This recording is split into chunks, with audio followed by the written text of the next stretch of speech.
मां प्रेस वारो जिन शुक्रगुज़ार आहियां जेके ज़ुल्म के ख़िलाफ़ जेके गॾु थिया आहिनि ऐं आवाज़ जेके मथे ताईं पहुचाइण जे लाइ राति जेकी आहे असांजी जेकी न्याणी जेकी आहे काउंसलर जेकी जमात इस्लामी तरफ़ां बीठी हुई मोहतरमा रुखसाना साहिबा हैदरी मौला मेमन ॻोठ मां जेकी वीचारियूं राति जो जेकी अची रही हुई मली नदी खां रक्शे जे अंदरि डाकू जेके इनके आया आहिनि इनके सामान फुरियूं आहिनि सामान खणो पैसा खणो ज़ेवरात ॾिनी आहिनि मोबाइल ॾिनो आहे सभु कुझु ॾिनो हुनजे बावजूदि तशदुद कयो आहे।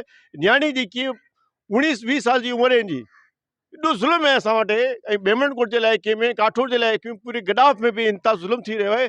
आख़िर पुलिस सुती पई आहे, असांजा MP सुता पिया आहिनि, असांजा MNA सुता पिया आहिनि, रोज़ानो थिए पियो यानी क़तल बि थी थो वञे मोबाइल जे ज़रिए 10 रुपए जे ज़रिए 50 रुपया जेके फुरनि जे लाइ उन माण्हुनि क़तल कयो वञे। एतिरे क़दुरु सां ॿुधो हिते पुलिस खे बि जेके मारियो वियो आहे, पुलिस बि महफ़ूज़ न आहे।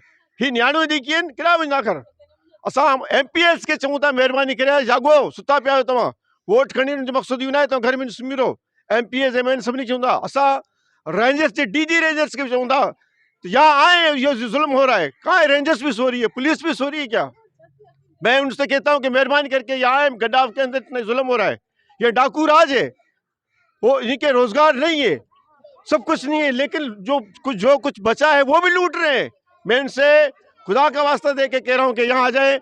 यहाँ ये खातून इलेक्शन में खड़ी थी काउंसलर जमात इस्लामी प्लेटफार्म से, उसके बच्ची से ये वही वाक़ा हुआ है, इससे पहले इसके बेटे पे जुल्म हो गया है। तो मैं उनसे रिक्वेस्ट करता हूँ मेहरबानी करें यहाँ कानून नाफिज वालों को बुलाए, यहाँ रात को 12 बजे तक कम से कम यहाँ खड़े रहे।